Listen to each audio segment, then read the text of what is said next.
ශ්‍රී ලංකාවේ රාජාවලිය ලංකාවේ අතීත පාලකයන් ගැන කතා කරන වීඩියෝ මාලාවේ 44 වෙනි වීඩියෝ එකයි ඔන්න අද ඉදිරිපත් කරන්නේ.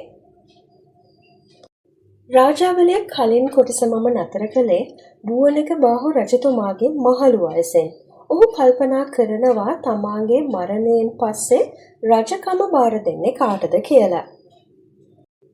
බුවනකබාහු රජතුමා රජකම ලබා දෙන්න කැමති වෙන්නේ තමන්ගේ මුණුපුරාට. ඒ කියන්නේ සමුද්‍ර දේවියගේ පුත්‍රයා වුණු ධර්මපාල කුමාරයාට. රජතුමාගේ දෙවන බිසවටත් පුතුන් දෙදෙනෙක් හිටියා. නමුත් ඔවුන් කලහකාරී නිසා රජතුමා ඔවුන්ට කැමැත්තක් දක්වන්නේ නැහැ. රජතුමාගේ තීරණය සම්බන්ධයෙන් මායා දුන්නේත් අනිවාර්යයෙන්ම විරුද්ධ වෙන බව රජතුමා දැනගෙන හිටියා. මේ නිසා ධර්මපාල කුමාරයාගේ ආරක්ෂාව පෘතුගීසීන්ට බාර දෙන්න රජතුමා කල්පනා කරනවා. ඔහු මේ බව දන්වලා පෘතුගාලයේ තුන්වන ජෝන් රජතුමාට ලියුමක් යවනවා. ජෝන් රජතුමාත් ඒ සැනින් පිළිතුරු එවනවා. බුවනකබාහු රජතුමා ධර්මපාල කුමාරයාගේ රන් අනුරුවක් හදලා පණිවිඩකාරයන් දෙදෙනෙක් යටතේ ලිස්බන් නගරයට යවනවා. ජෝන් රජතුමා මෙහිදී මේ ප්‍රතිමාවට ඔටුනු පළඳිනවා. කිතුදහම ලංකාවේ පැතිරවීම ගැනත් මේ වෙලේ ජෝන් රජතුමා කතා බහ කරනවා. බුවනකබාහු රජතුමාත් කිතුදහම වැළඳගත්තොත් ජනතාව ඔහුව අනුගමනය කරන නිසා ඒ තාමත් පහසු වන බව ජෝන් රජතුමාට වැටහුණා. ලාංකිකයන්ගේ සිත් සතුටු කරන්න ඇත්දලයෙන් හැදූ පෙට්ටියක කැටයම් කරපු ධර්මපාල කුමාරයාගේ අභිෂේකයේ සිතුවමක් තෑගි හැටියට දෙනවා. ඒ වගේම ලංකාවේ හිටපු පෘතුගීසි පාලකයන්ගේ වැරදිවලට දඬුවම් දෙන්න නීති ස්ථාපනය කරනවා. ලාංකික පණිවිඩකරුවන් ආපහු එන ගමනේදී ඔවුන් එක්ක කතෝලික පූජකවරුන් පිරිසක් පැමිණෙනවා. රජතුමා ඔවුන්ව හොඳින් පිළිගත්තත් කිතුදහම වැළඳ ගන්න එකඟ වෙන්නේ නැහැ. ඒ වගේම සාමාන්‍ය ජනතාවත් ඒ ගැන උනන්දුවක් දක්වන්නේ නැහැ. මේ අතරේ ධර්මපාල කුමාරයා කෝට්ටේ මීළඟ පාලකයා වීමේ පුවත ගැන මායාදුන්නේට හා රජුගේ දෙවන බිසවගේ පුතුන්ට දැනගන්න ලැබෙනවා. මේ වඩාත්ම කෝපයට පත්වන මායාදුන්නේ සේනාවක් කෝට්ටෙට එවනවා.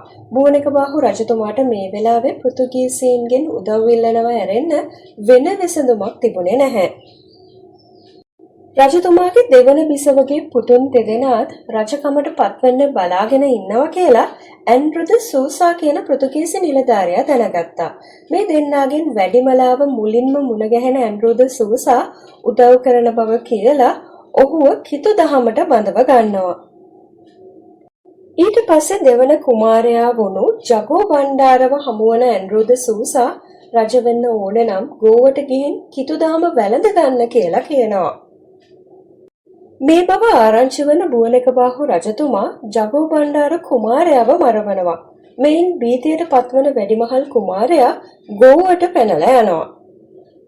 කිතුදහම වැළඳගත් තවත් ලාංකික කුමාරවරුන් ඔහුට ගෝවෙදි හමු වෙනවා. ගෝවේ පාලකයන් මොවුන්ට බලය අරන් දෙන්න නොඑක ආකාරයෙන් උත්සාහ කරනවා. පෘතුගාලයේ රජුටත් ඒ ගැන දන්වලා යවනවා. මේ බව දැනගත්ත බුවනකබාහු රජතුමා පෘතුගීසීන් ගැන කෝපයට පත් වෙනවා. ඒ වගේම මේ වෙද්දී පෘතුගීසීන්ගේ දරුණු වද හිංසාවලට ලාංකික ජනතාවට මුහුණ දෙන්න සිද්ධ වුණා. බුවනකබාහු රජතුමා මේ ගැන කොයිතරම් පෘතුගාලයට වාර්තා කළත් කිසිම පිළියමක් ලැබෙන්නේ නැහැ. ධර්මපාල කුමාරයාව ක්‍රිස්තියානි ආගමට බඳවන ලෙස පූජකයන් කළ බලකිරීම් වලට රජතුමා විරුද්ධ වෙනවා.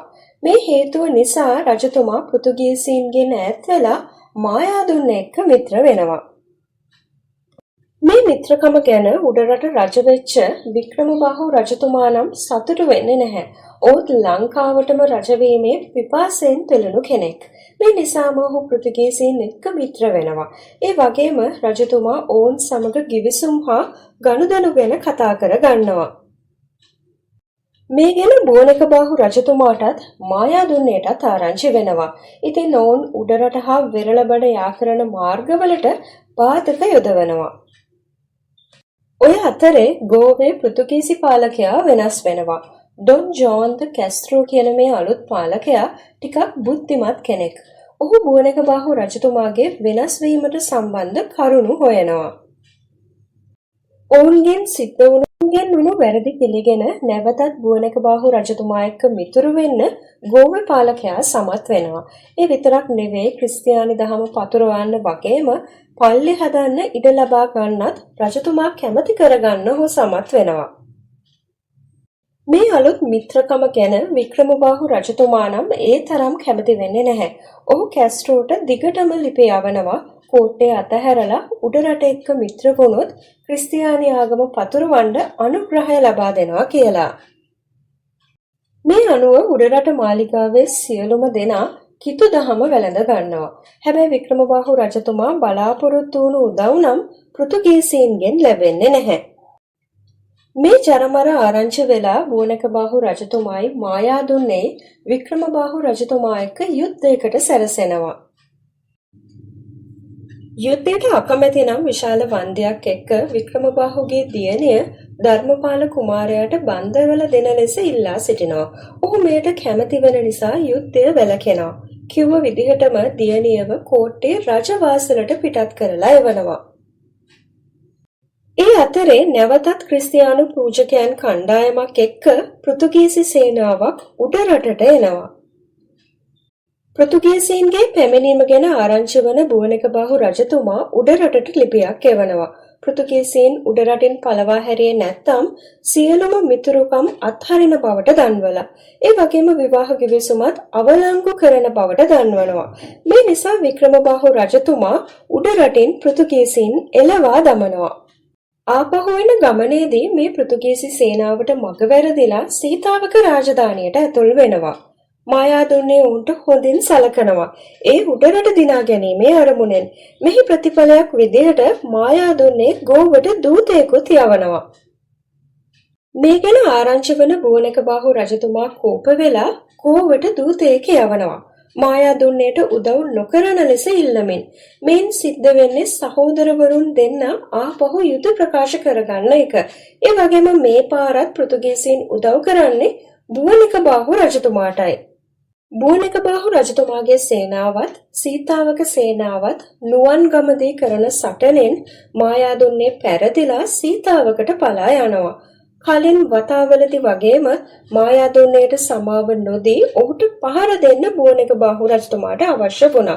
හැබැයි පෘතුගීසීන්ට උවමනා වෙන්නේ උඩරටට ගිහින් වික්‍රමබාහුව යටත් කරගන්න. මේ නිසා රජුගේ කීම අහන්නේ නැතිව උඩරටට පිටත් වෙන පෘතුගීසි සේනාවට මගදී උඩරට සිංහලයින්ගේ ප්‍රහාරයක් එල්ල වෙනවා. මේන් හොඳටම දුර්වල වෙන පෘතුගීසීන්ට මායාදුන්නේ පිහිට වෙනවා. මේ නිසා බුවනකබාහු හා පෘතුගීසීන් අතර තිබුණු හිතවත්කම නැති වෙලා යනවා. මේ අතරේ ගෝවට අලුත් පෘතුගීසි පාලකයෙක් පත් වෙනවා. මායාදුන්නේ වහාම ඔහුගේ පුත්‍රයා වුණු ටිකිරි බණ්ඩාර කුමාරයාව දූතයෙක් විදිහට ගෝවට යවනවා. ඔවුන්ට කෝට්ටේ දිනාගන්න උදව් කළොත් පෘතුගීසීන්ට පක්ෂපාතී වන බව දන්වනවා. මේ බව ආරංචි වන බුවනකබාහු රජතුමා පෘතුගීසීන් තමන් වහා ධර්මපාල කුමාරයාව ආරක්ෂා කරන බවට දුන් පොරොන්දු පත්‍රයේ පිටපතක් ගෝව ප්‍රධානියාට යවනවා. මේ නිසා මායාදුන්නේට උදව් ලබා දීම වැළකෙනවා. විශ්‍රාම සුවයෙන් කැලණියේ කාලය ගත කරමින් හිටපු බුවනකබාහු රජතුමා ඉතාමත් සෝචනීය විදිහට පෘතුගීසි වෙඩිඋණ්ඩයකින් මරණයට පත් වෙනවා. ඒ ක්‍රිස්තු වර්ෂ 1551 දී. ඊට පස්සේ ඇමතිවරු සහ කොළඹ පෘතුගීසි නිලධාරීන් එකතු වෙලා ධර්මපාල කුමාරයාට කිරුළු පළඳවනවා. අද රාජාවලිය කොටස මම මෙතනින් නතර කරනවා. ඊළඟට මොනවද වුනේ කියලා ඊළඟ කොටසෙන් බලමු.